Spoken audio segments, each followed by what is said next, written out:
Vivian sir. और उसी क्रम में आगे नेक्स्ट टॉपिक में बात करेंगे चैप्टर नंबर 5 वैद्युत चालक में। तो नेक्स्ट टॉपिक हमारा क्या है बेटा, धात्विक चालक में वैद्युत आवेशों का प्रवाह, यानी जो धातु हैं उनमें वैद्युत का प्रवाह किस प्रकार से होता है, इसे किस प्रकार से हम लोग समझें। इसका सबसे पहला हम देखेंगे वैद्युत चालन का मुक्त इलेक्ट्रॉन मॉडल, यानी मुक्त इलेक्ट्रॉन के मॉडल के आधार पर हमें देखना है कि धातुओं में चलन कैसे होता है, वैद्युत का चालन। तो प्रत्येक धातु जो होती है, यानी सभी धातुएं क्या होती है, विद्युत की सुचालक होती है, बहुत अच्छी सुचालक मानी जाती है। तो इन्हें अब सुचालक है तो इनमें विद्युत का प्रवाह आसानी से होता है। तो इसे इलेक्ट्रॉन के मॉडल के आधार पर आसानी से समझा जा सकता है। हम सभी पदार्थों में, या हम कह सकते हैं धातु आपकी है तो एक पदार्थ ही, तो प्रत्येक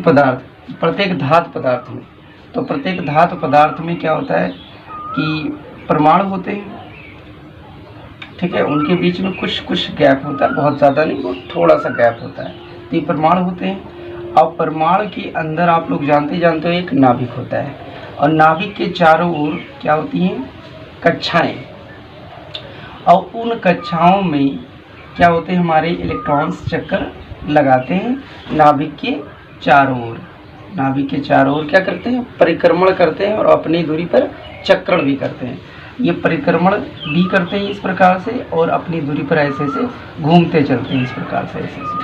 तो ये चक्रण और परिक्रमण दोनों करते हैं। तो अब जो नाभिक के पास वाले इलेक्ट्रॉन होते हैं, उनके बीच, नाभिक और इलेक्ट्रॉन के बीच में जो आकर्षण बल होगा या कूलाम्बिक आकर्षण बल होगा वो बहुत ज़्यादा होगा, तो इनको आसानी से हटाया नहीं जा सकता। लेकिन जो बाहर जो आउटर इलेक्ट्रॉन होते हैं, नाभिक से दूर की कक्षाओं में जो इलेक्ट्रॉन्स होते हैं, उन्हें हम आसानी से हटा सकते हैं।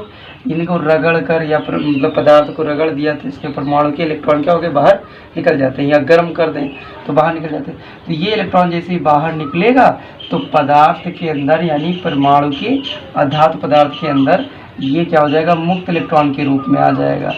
किस रूप में, मुक्त इलेक्ट्रॉन के रूप में। और ये मुक्त इलेक्ट्रॉन अब क्या करेगा, इसमें पूरा भ्रमण करेगा, सब तरफ घूमेगा। तो इसी के आधार पर विद्युत का प्रवाह होता है, यानी ये मुक्त इलेक्ट्रॉन ही आवेशों को ले जाते हैं, तो इन्हीं के कारण विद्युत का प्रवाह होता है। यही वैद्युत चालन का मुक्त इलेक्ट्रॉन मॉडल है। अब इसमें एक चीज़ और यहाँ पर बेटा, ये मुक्त इलेक्ट्रॉन, इनको मतलब ये ऐसे फ्री इलेक्ट्रॉन होते हैं जैसे गैस के परमाणु होते हैं, स्वतंत्र रूप से भ्रमण करते हैं। गैस के परमाणु क्या होते हैं, स्वतंत्र रूप से भ्रमण करते हैं। उसी प्रकार मुक्त इलेक्ट्रॉन जो होते हैं वो भी स्वतंत्र रूप से इसमें क्या करते हैं, धातु के अंदर मतलब स्वतंत्र रूप से भ्रमण करते हैं। जैसे गैस के अणु व्यवहार करते हैं, वैसे ही फ्री इलेक्ट्रॉन गैस के अणु की तरह ही व्यवहार करता है, उसी प्रकार से ये भी घूमता रहता है। तो अब ये इसमें क्या होता है कि इसके अगर 1 मीटर के आयतन में देखा जाए धातुओं के, तो मुक्त इलेक्ट्रॉनों की संख्या 10 की पावर 29, ठीक है, इतने इलेक्ट्रॉनों की संख्या होती है। 10 की पावर 29 मुक्त इलेक्ट्रॉनों की संख्या धातुओं के अंदर पाई जाती है, ठीक है। 1 मीटर क्यूब में जो मुक्त इलेक्ट्रॉनों की संख्या होती है धातुओं में 10 की पावर 29 मुक्त इलेक्ट्रॉनों की संख्या पाई जाती है। और इसमें जो मुक्त इलेक्ट्रॉनों की, देखिए जो धारा का प्रवाह है या वैद्युत चालन है, वो डिपेंड करेगा मुक्त इलेक्ट्रॉन की संख्या पर। जितनी ज़्यादा इसकी संख्या होगी वैद्युत चालन उतना ज़्यादा हो पाएगा। जिसमें मुक्त इलेक्ट्रॉनों की संख्या कम होगी उसमें क्या होगा, वैद्युत चालन का प्रभाव कम रहेगा। तो अब अगर मुक्त इलेक्ट्रॉन मॉडल इतना है हमारे पास संख्या, तो इसमें सबसे अच्छी जो धातु होती है, जो वैद्युत चालन के लिए सबसे अच्छी धातु मानी जाती है, वो चांदी होती है। फिर आपका सोना, तांबा, कॉपर ये सब आ जाता है। तो ये आपका सबसे अच्छी जो चालक होती है वो हमारी चांदी मानी जाती है। उसमें विद्युत का प्रवाह बहुत जल्दी होता है, बहुत इजीली होता है, ठीक है। तो ये वैद्युत चालन का मुक्त इलेक्ट्रॉन मॉडल के आधार पर वैद्युत का प्रवाह होता है। तो सभी धातुएं, इसमें मैं एक बार फिर से रिपीट कर दे रहा हूँ, सभी धातुएं क्या होती हैं, विद्युत की सुचालक होती हैं। इन धातुओं को मुक्त इलेक्ट्रॉन के मॉडल पर इनमें विद्युत का चलन को समझाया जा सकता है।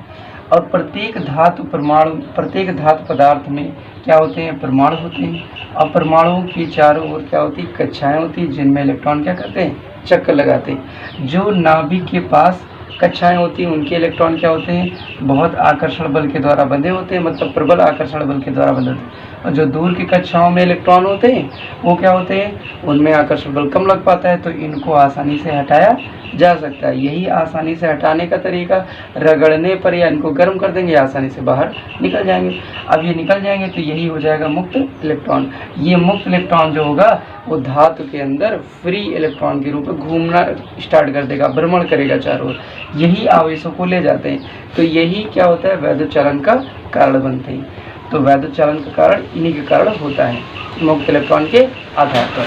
ठीक है। हम उसी में एक चीज़ और आपका बेटा कि मुक्त इलेक्ट्रॉन धातुओं में ही नहीं वैद्युत चालन होता है, द्रव और गैसों में भी होता है।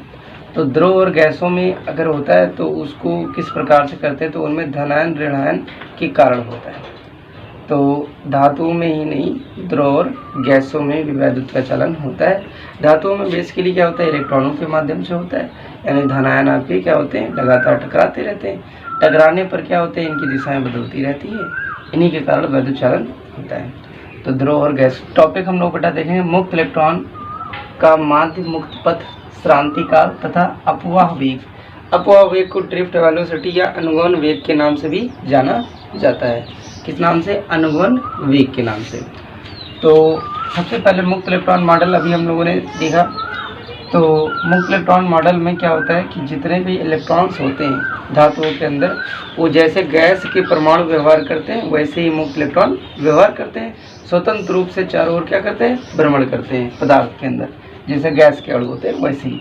तो अभी क्या करते हैं, जैसे इलेक्ट्रॉन्स क्या होते हैं, लगातार ये भ्रमण करते रहते हैं, तो ये इसमें उपस्थित धाराओं से टकराते रहते हैं।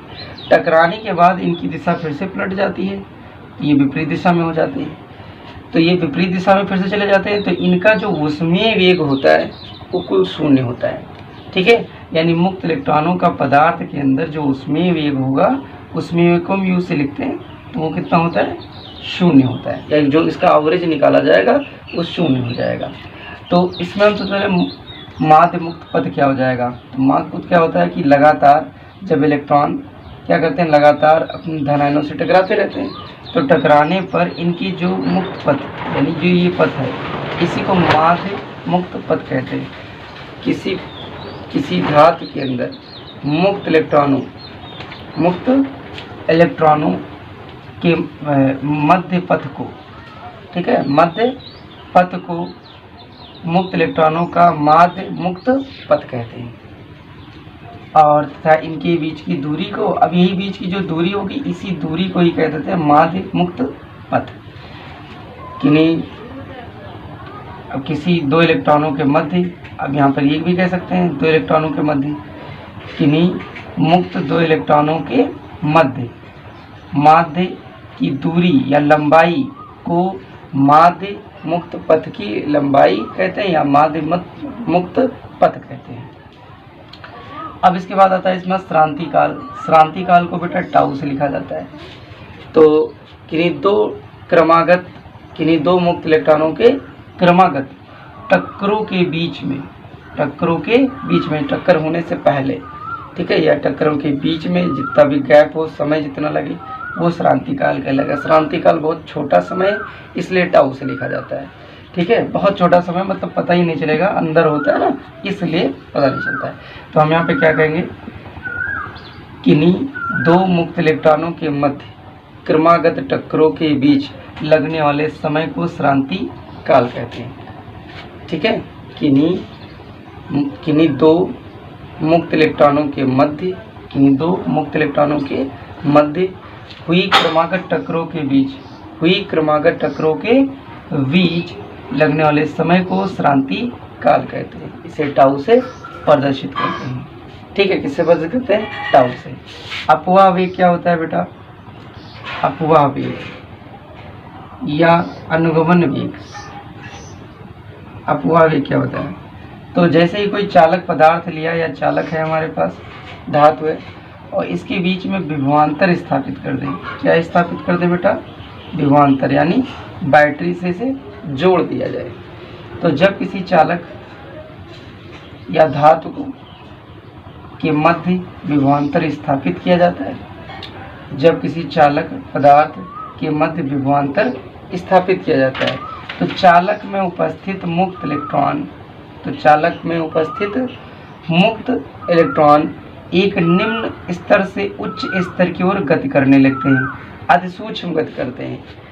जब किसी चालक पदार्थ के मध्य विभवांतर स्थापित किया जाता है, तो विभवांतर स्थापित करने पर मुक्त इलेक्ट्रॉन एक निम्न स्तर से उच्च स्तर की ओर अतिसूक्ष्म गति प्रदान करते हैं। इस गति को, इलेक्ट्रॉनों की इस गति को अनुगमन वेग कहते हैं। क्या कहते हैं बेटा? अनुगमन वेग कहते हैं। इसे Vd से प्रदर्शित करते हैं, ड्रिफ्ट वेलोसिटी। D का मतलब ड्रिफ्ट और V का मतलब वेलोसिटी होता है। ये अपवाह वेग हो जाएगा या अनुगमन वेग हो जाएगा। अब अनुगमन वेग कितना होता है बेटा? तो ये अनुगमन वेग मुक्त इलेक्ट्रॉनों का जो होता है, ये 10⁻⁴ मीटर प्रति सेकेंड होता है, और जो उसमें वेग होता है बेटा लगातार इलेक्ट्रॉनों का, वो हमारा होता है 10⁻5 मीटर प्रति सेकेंड, यानी उसमें वेग प्लस में होता है, जबकि अनुगमन वेग क्या होता है? माइनस में होता है। लेकिन ये लगातार क्या होती है, दिशाएं टकराने के बाद एक तरफ से गया, फिर उधर टकराया तो फिर से वापस आ गया, इस कारण जो उसमें वेग का मान हो जाता है वो 0 होता है। लेकिन किस वेग से गति करते हैं? 10⁻5 मीटर प्रति सेकंड से गति करते हैं। तो इस प्रकार से हमारा ये मुक्त इलेक्ट्रॉनों पर माध्य मुक्त पथ, श्रांति काल और अपवाह वेग हम लोगों ने पढ़ लिया।